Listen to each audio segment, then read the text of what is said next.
Hey folks, I'm Ronnie Soud with Soud Marketing. Hi, guys. I am Jennifer Lee with Sound Marketing, the email marketing and content manager. Yeah, and so today we have an awesome video for you. Listen up big time if you are in the health and wellness space. We are going to be covering all things digital marketing, getting to giving you a roadmap into what moves in terms of new patient acquisition and digital marketing channels for the health and wellness practitioners and clinics out there. So I'm excited about this one. And we're having Jen on today because Jen is also a part-time Reiki practitioner. Yes, I am. So now for those that don't know, so like what exactly is Reiki, Jen? So Reiki fits perfectly into the health and wellness industry because it is an energy healing. So it's really great at, balancing the chakras, which is our energy centers. So it's really great for things like, just rebalancing the energy and helping to overcome any type of trauma, and just really connecting with ourselves. I feel like every digital marketing practitioner could use a Reiki Yes, a session. little realignment. Yeah, especially today. So just the stress of all that's going on, a lot of moving parts, and that's part of the reason that we're doing this video today. It's very timely. There's a lot of moving parts in digital marketing, and we're going to navigate all of those with you today. But first, let's get into talk about a little bit the growth of the health and wellness space because I feel like it has exploded. It has exploded with interest from consumers. It has exploded with practitioners. I would say over the past 10 years. So, do you have any thoughts on that? I on 100% agree with that. Mhm. It has exponentially grown. It has become more popularized and mainstream, if you will, and people are kind of gravitating towards that. They are trying to find ways to integrate their regular, like, whether it be like talk therapy or other types of, healing with a little bit more of an alternative approach. So the great thing about alternative healing in the health and wellness industry is that you can combine multiple different modalities. And I think that's what people are really drawn to. Like there's not a one size fits all. Like there's so many different things that you can choose from. So it's definitely gaining in popularity and like new things are coming out and it's fun. It's a fun industry, you know? It's been fun to watch. So, we've been working with clients in this space, I would say, for the last 8 years, really solid 8 years. And one of the things that I think the internet has done is it can take an idea and have it catch on fire. And so I think a lot of the practices that fall into the wellness space, that's what it needed. It needed the internet to kind of jumpstart the idea of, oh, I can get some help outside of Main Street medical, and maybe get more targeted therapy for my exact thing, or find an Absolutely. alternative because maybe mainstream treatments weren't quite hitting the mark, right? Right. Hmm. So, um, what we want to do today is, kind of outline what digital marketing is good for wellness practitioners, and also give you a little bit of a roadmap into step by step what you should be thinking about building, optimizing in your digital marketing tech stack. So let's start out wellness industry. This video is for Reiki practitioners as well Absolutely. as acupuncturists, massage therapists, nutritionists. I would maybe say physical therapists too. They kind of Yeah. toe that line. Chiropractors. Chiropractors. Yeah. Is there anyone else that we might be missing out on? General therapists? Yeah. Did you say massage? Yeah, I did say massage. Massage, acupuncture, I think you said. Any other like hypnosis? Okay, Any other healing modalities like sound healing? that's very Those type true. of fun things. I think we did research a hypnobirthing when with my first child. So That that I don't know. I've never heard of that. yeah, yeah. So that's a real thing. And so I know my wife was really interested in that. And we kind of toe a little on the hippie we like to keep it as natural as possible, but Right. yes, that's a good one to add add in there. Okay, so let's get into why digital marketing is so important. And first and foremost, I think what is on every practitioner's mind is new patient, new client acquisition. Okay. So from your perspective, what has this been like with digital marketing? I think digital marketing has really, really helped. Like you said, the internet. Once it goes on the internet, it explodes. Hmm. So back in our heyday, like we didn't have the internet. Like we had to go through the phone books and things like that, and it was a lot more difficult to find things that we were looking for. Now, all you have to do is type in what you're looking for, what type of ailments you're Hmm. experiencing, and Google will give you all of these different options to choose from. So digital marketing has really, really stepped up in the way people search for things and things like that. Yeah, and I would say too, social media has really been pulling up its socks. Once you start to sniff around about a particular idea, Facebook, Instagram, TikTok is really good at pulling content automatically into your feed Yes, based on, if you've been researching nutrition, then you get all these other ideas, content pieces that come right into your feed and kind of help that idea catch fire a little bit more. exactly. Yeah, that's how the algorithm works. Once you click on something, it'll start showing you more of those. It's kind of like when you go to a website and you're searching something, you'll start getting ads, Mhm. targeting you. So Facebook and Instagram, they work the exact same way. It's just targeted based on what you're looking for. And like you click on it once, then you're gonna start seeing it more and more and more. Exactly. So what Jen was saying there too is with Google, that is very much intent-based marketing where people go to Google, tell Google what they're looking for, and Google gives a list of answers versus social media marketing, which is a little bit, I would say, better at planting a new idea with a particular group of individuals. And so that's where, if you're not exactly sure if your idea sourcing and things like that, social media is very productive from a marketing standpoint with that because you can target individuals based on demographic and interest and things like that. But it gives you a platform to really express ideas more long form. So you can write posts, you can upload images, you can do videos, and that really helps to accelerate the learning phase. Right. And maybe leading into our next point, which is trust building. And a lot of practitioners now are utilizing the internet to build trust. Absolutely. Yeah. Social media is a really great way for you to put out your information. Like, for example, so when I am doing posts on my Instagram, Mhm. I'm, going over what is Reiki, what are the benefits, who it can help, who it's for. You should try it because of this, or you should try it if you've experienced this. Mhm. It's really great to get different type of tips, different type of knowledge, so that way you can kind of build that trust rapport that you mentioned with your audience. And it Yeah. also shows that you're a leader in the industry too. So if you know what you're talking about, people are going to Mhm. be like, okay, I want to work with this person because they have been able to answer every single question that I've had in my brain just by looking at their page. Yeah. And what Jen just mentioned there, you're going to see a common theme in this video here where we're going to keep bringing up content in different channels that helps build trust, that helps align you with a particular group of people that you want to service, have as clients. Yeah, So your niche market pretty much. exactly. And so, sort of like the third prong is using digital, be it your website, social media, email marketing, text based marketing too, using that as a form of communication with existing clients, but also with new to help with the onboarding process, maybe help cut some of the friction down with your staff Right. and all. And using different type of tools to help with that. Exactly. Yeah.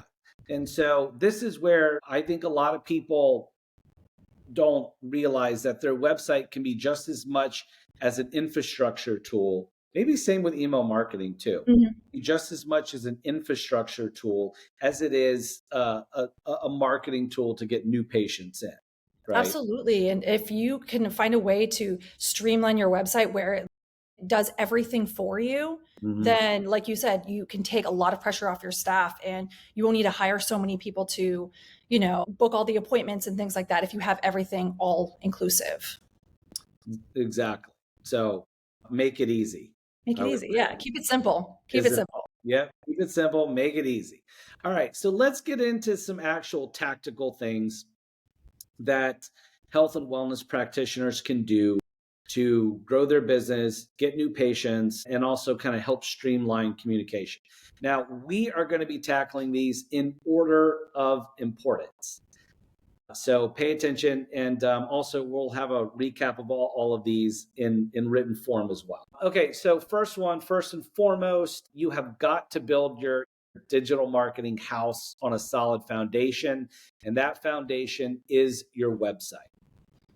And so, right now, we want to talk about important website elements that help you position your business, your wellness business for success. So, Jen, can you take us through some of the elements that they should be considering? Yes, absolutely. Number one, you should have a really strong bio that lists your credentials, lists your experience, and maybe even a little snippet of why you started. That will help people resonate with you and understand, like, hey, this person went through this type of journey. And I see that in myself too. Like, I notice I'm going through something similar. That's really important. So, having a really strong bio. On that point too, I want you to keep going after this, but most people do not know that the about us page or the bio page is actually the second most visited page on almost every website that we've ever dealt with, right? No Right. matter the industry. So people want to know, I think, especially in this industry, who am I going to be talking with? Who's going to be touching me, right? So on. So don't Exactly. sleep on the bio. Yeah, absolutely. Like people want to know when they're working with somebody, they want to know, like, and trust them. Mhm. And the bio, the about us page, whatever you want to call it, that is the best way to do it. And you also want to make sure that the person you're working with has the correct credentials.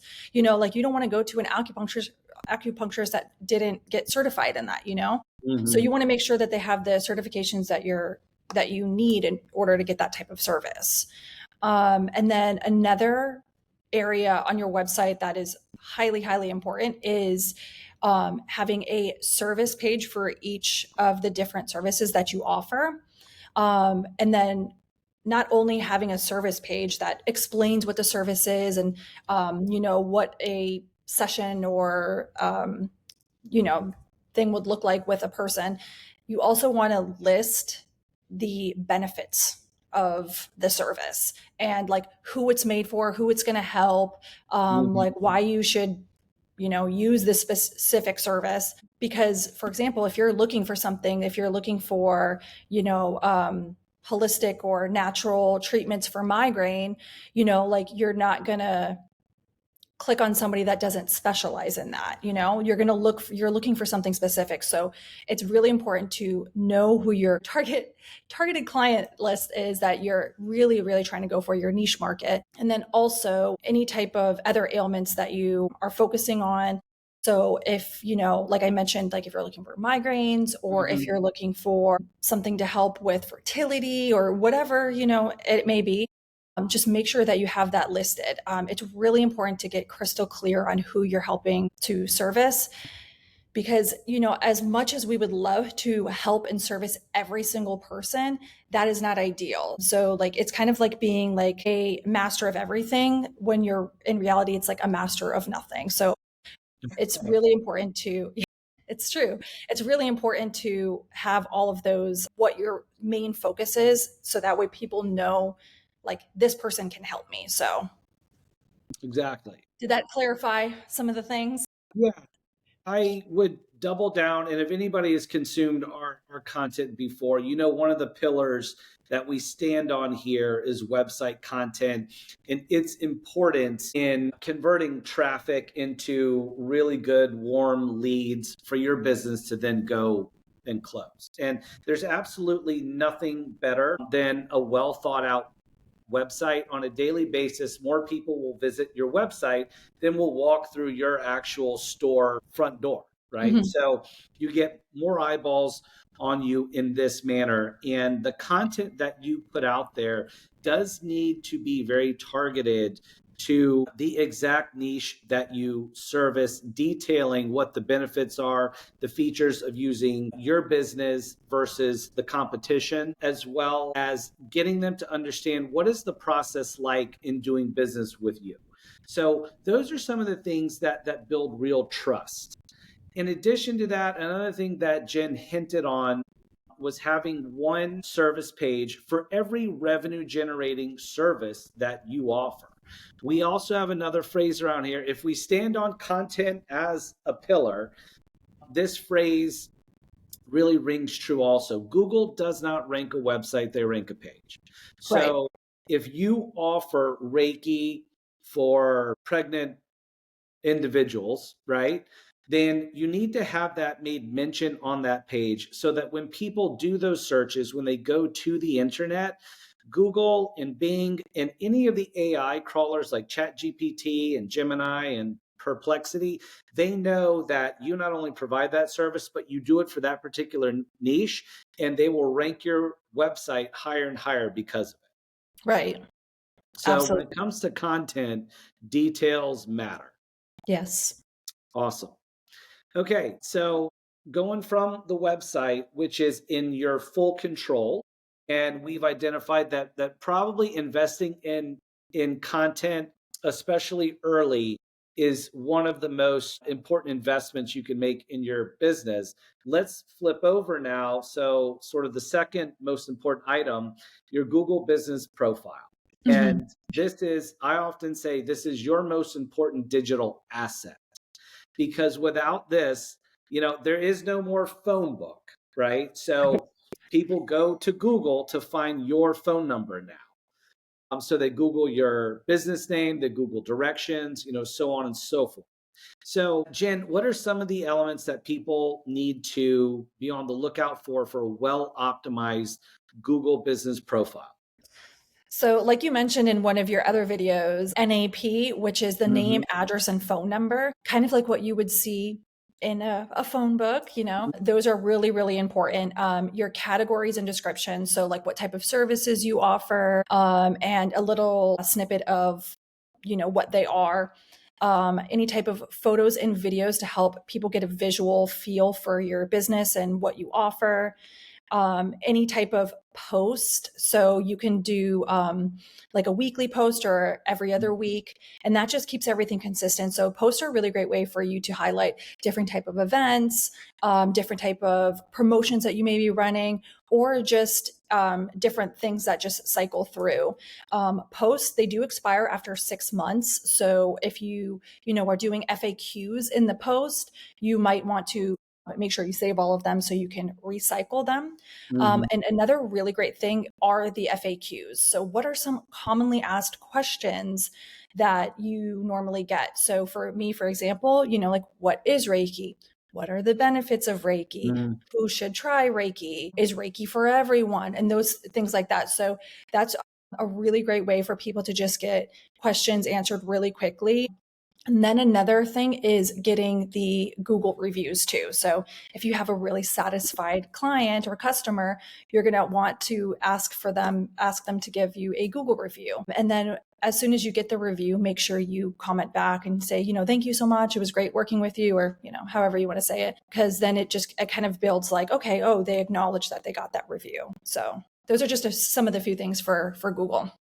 Exactly. Yeah, there is a full suite of features. And guys, Google Business Profile is completely free. So you can Right. go on, claim your business, get it verified, and they have a full suite of features back there that you should take advantage of for sure. And the importance of Google Business Profile too is that if you've ever seen if you've ever done a search like acupuncturist near me, and you've Hmm. seen those three, it's called the local map pack. If you've seen those three listings that show up near the pack, Google Business Profile is the engine that powers Google Maps for both showing listings, but also for delivering business information out to consumers. So Right. it is easily the number one digital asset that you need to claim and make sure is well optimized. Yes. I do want to add one other thing too is there's an option where you can link your socials too. So if Wow. you have any socials, make sure you link them there, and then also make sure you link your website. Mhm. A lot of times, if people are looking for a business and they don't see your website on there in Google, they may just overlook you because they want to know more. They're like, they want to know if this person can help with what I'm going through or my ailment or what's bothering me. So Mhm. make sure you add your website and any socials that you have. Exactly. So good point. Sticking with Google too. So we're talking about the free and the organic side of Google here. Now it's very important to get that claimed, and you can get great visibility, great trust building off of that. However, Google Business Profile, in terms of delivering traffic, is not a guarantee. It's something that you have to sort of perpetually work at. And getting visibility for your listing is sort of a combination of having a well built out, well optimized Google Business Profile listing, as well as having a well optimized website. Those two things work in conjunction to get you the organic rankings that get you visibility. Now, to widen you out and to give you more predictability and more of a guarantee, Google offers Google Ads. And those are the 3 to 4 ads that are at the very top of a Google search for almost everything today. And those ads actually are responsible for around 65% of all the clicks that happen up on Google. So with Google Business Profile and with Google Ads, you could have about 3/4 of a Google page covered in terms of getting visibility for your business. So, Jen, let's talk. Google Business Profile is very efficient at getting you local area customers, but at Mhm. what point might you want to start to widen your reach out if you're in the wellness space? That might be really good if you are expanding and you're looking to take on more clients. If you're expanding to a different location or a Mhm. new location. And then also if you are a virtual or remote practitioner and you don't cater to local, having a Google ad might be good because it's not showing up on the local. It could just be like showing up if you type in like alternative healing or something. Good, good points about that. Especially about the last point where, if you don't have a building, but you service individuals virtually, because that's been a growing field. Right. Yeah. So Google Ads, I can give you a quick rundown about that. Google Ads, you're basically in full control. So you get to select the keyword phrases that your ad appears on. You get to write the ad yourself. So the words that show up on Google, you get to write the headline and description. And then you also get to control when someone clicks that ad, what page they land on. Now, one of the things that makes Google Ads so powerful is the fact that you get to target where the ad is shown as well. So you could target a particular group of people that are doing searches looking for, say, an acupuncturist, but you can only run your ad in certain zip codes or in a whole city or maybe in a cluster of cities as well. So you're in full control over how wide of a reach you want for what it is you offer. Absolutely. And that's really good for virtual too, though. Even Mhm. if you're not trying to work in a specific zip code, having a different area, like a few different areas is really good because that'll help expand your reach. Mhm. And, maybe you want to work with people that are in a certain area that have more of an open mind for what you offer. Mhm. Exactly. Exactly. And the last point I would make about Google Ads, it's free to be shown. So if your ad is just shown, it's totally free. You only get charged when someone clicks on that ad. Mhm. And the price of the ads is predicated on what the other advertisers are willing to bid on for that particular keyword phrase. So it's your bid versus the other advertiser's bid. Okay, so we've discussed website elements, Google Business Profile, and Google Ads. Let's jump and head into social media land, where this is, I would say, probably the newest channel, even though it's been around for a long time. Search Mhm. came first, social media then followed, but social media offers a huge opportunity for individuals in the wellness space. Can you give us a little bit of a rundown about what you do, what you recommend, and some tips for social media marketing? Yeah, absolutely. So when it comes to social media marketing, like I mentioned earlier, like you don't have to be a master of everything because then you're a master of nothing. Pick which different type of social media platforms you want to be shown on, what resonates with you, what resonates with your audience. So for example, I'm on Instagram and I have a LinkedIn and YouTube. I don't like have like a Snapchat. I did have a TikTok, but I don't have Facebook. So, and that's just what resonates with my audience. That's where I notice, most of my clients gravitate to. So I have decided that I'm only going to, really, really spend my time on Instagram and YouTube. So those are my two platforms that I really am dedicating to. So picking which platform you want to, start promoting yourself on. Mm, And then also after that is making sure that you have really great quality content.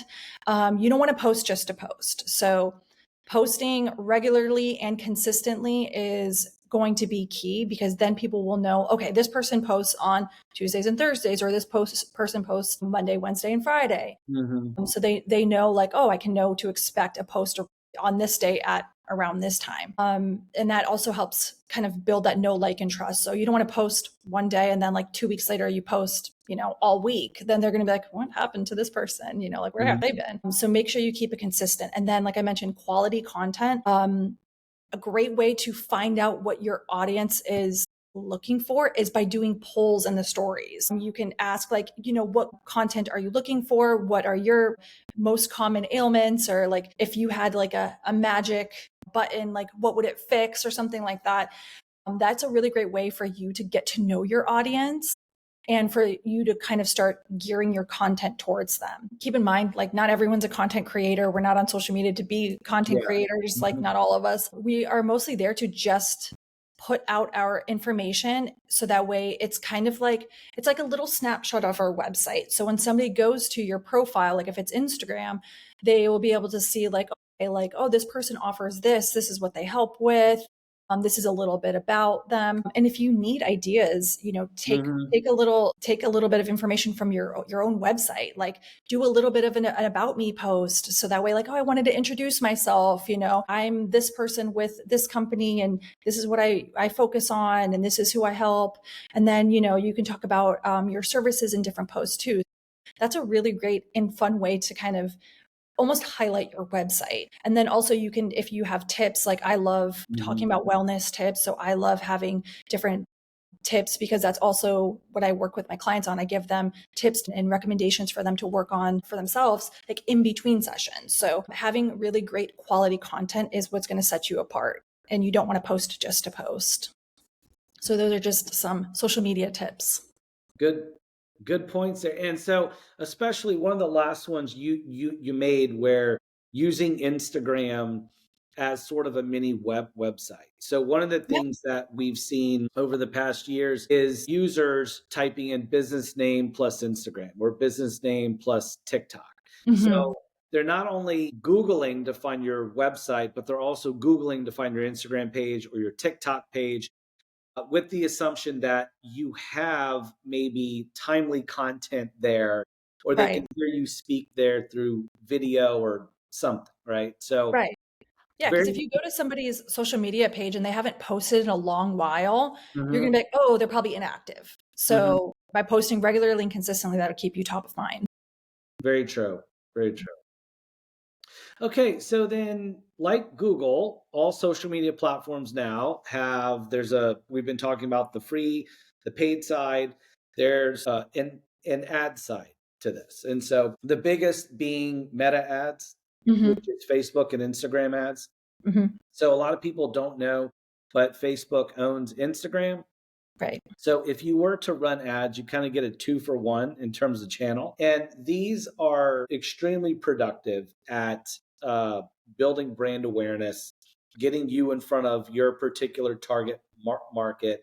And Facebook and Instagram provide really great targeting tools for you to find the exact individuals, if it's maybe by age, by location, by socioeconomic level, by interest, if they were athletes or if they're expected mothers or something like that. There's really great targeting tools to be able to send your ads directly to your target market. And then the other powerful thing about social media ads is we call them rich media ads. So you can upload any image, a carousel of images that people can swipe through, or a video, just like this one, Mhm. that has very specific thoughts or tips or points that you want to make either about your service, how you offer your service, or just great educational information that you can give to your target clientele.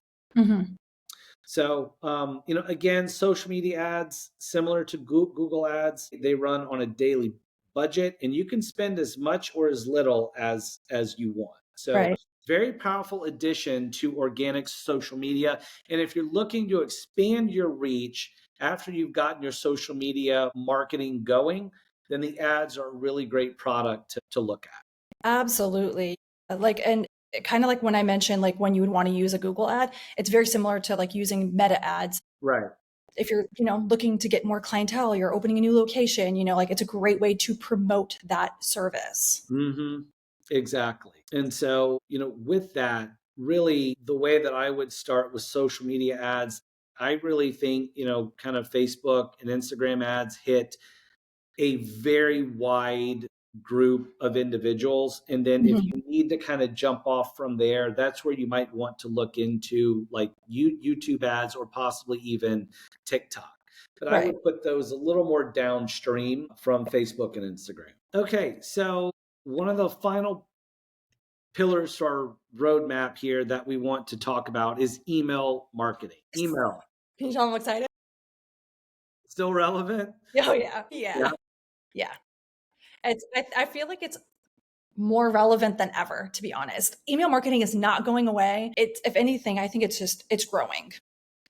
I think in this industry it can, because I feel like wellness practitioners have a passionate client base and might be looking to hear from you, right? And Absolutely. there's a lot of noise on social media, right? Which we just talked about. It's Hmm. as important as it is, there's also a lot of noise on there. But when someone opens up an email, all they view is that email, right? Right.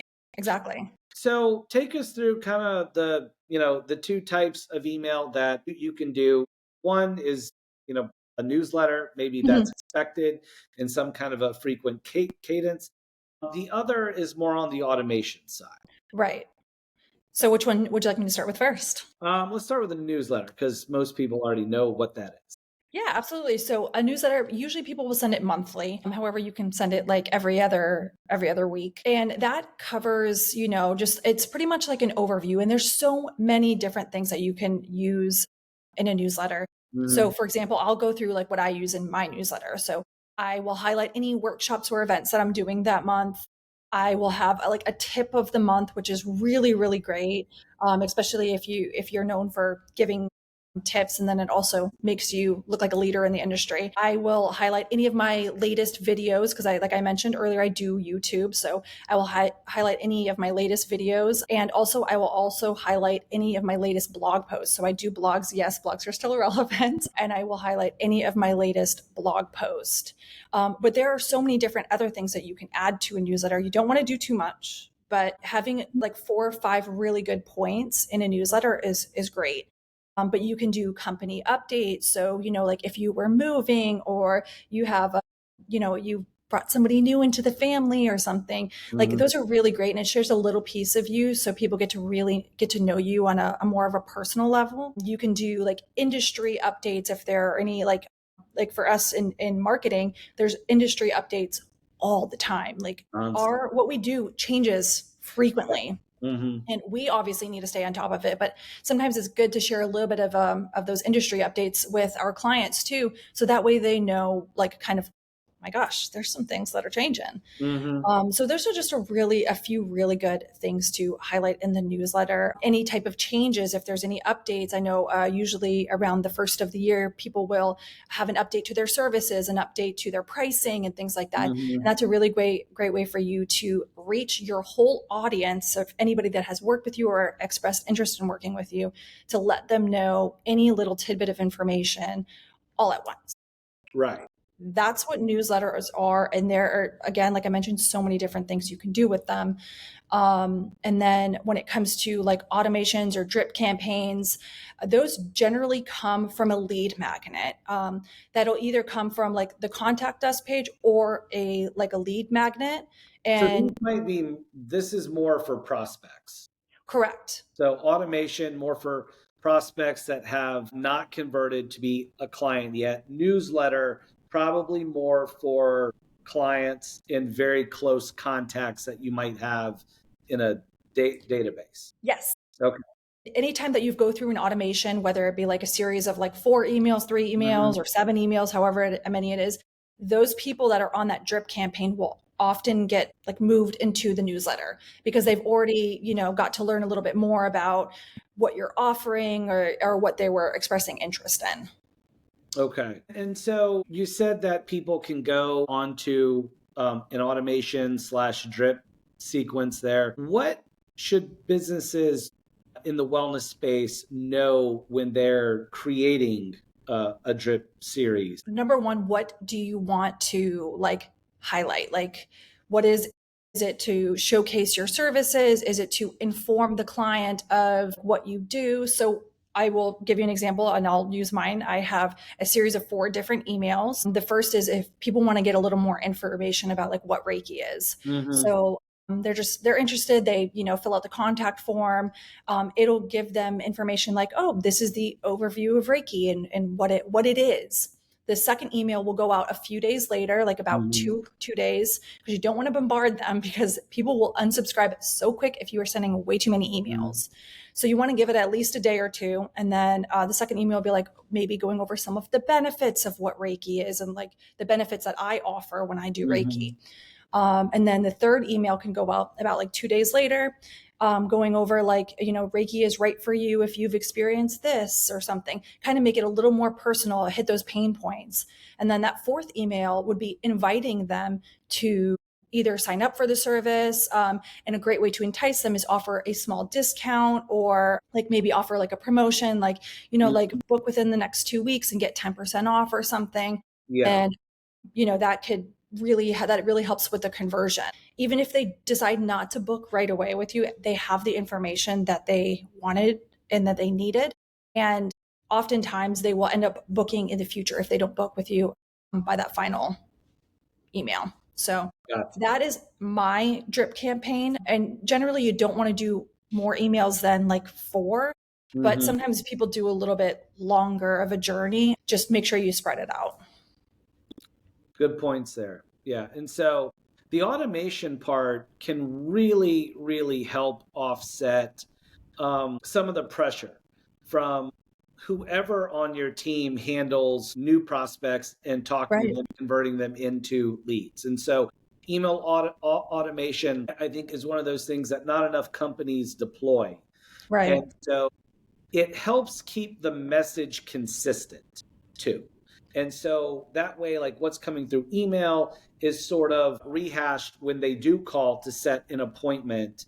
They're sort of hearing a consistent drumbeat about what you do, how you do it, who you do it for, so on. So Right. I think automation is something that's been around for a long time, but not enough businesses really deploy that.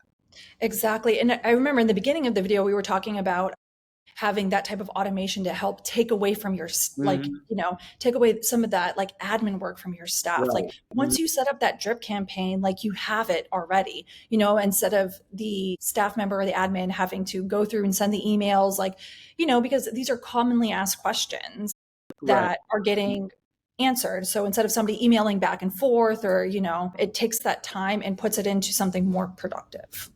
Awesome. Okay. Mhm. Good stuff. I think Yeah. we covered. And so, yeah, if there's any health and wellness individuals that are interested in just talking to us about digital marketing services, you can click the link below. Wherever you're watching this, transfer to the website, fill out the form, and we would love to set a time and just at least help walk you through. We do free consultations, help walk you through the roadmap even more for your particular business. So we're lucky to have Jen on staff and to provide really detailed information like this. And, thanks for watching. Yes. Thanks, guys. Bye.